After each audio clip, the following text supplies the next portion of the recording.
Et je constate que Emmanuel Macron, après 2020, après la crise Covid, en tout cas après la première phase du Covid... C'est au moment où vous quittez le gouvernement, l'élan réformateur de 2017 à 2020, il faut bien reconnaître qu'il s'est assez largement calmé. D'abord, probablement parce qu'il préparait sa réélection en 2022, et ensuite parce que en 2022, au moment de l'élection présidentielle, on peut pas dire que le programme ait été d'une clarté totale, que les engagements aient été d'une audace considérable.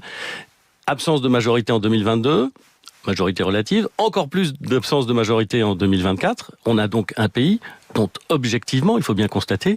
Qu'il ne se passe rien. Qu'il ne se passe pas grand-chose. Attendez, soyons clairs. L'absence de majorité interdit, de fait, et chacun le constate, les grandes réformes dont nous aurions besoin. Quand je le dis, je ne m'en réjouis pas. Je ne suis pas du tout heureux de cette situation, je la déplore très largement. Mais je la constate parce que, de fait, c'est ce qui est en train de se passer.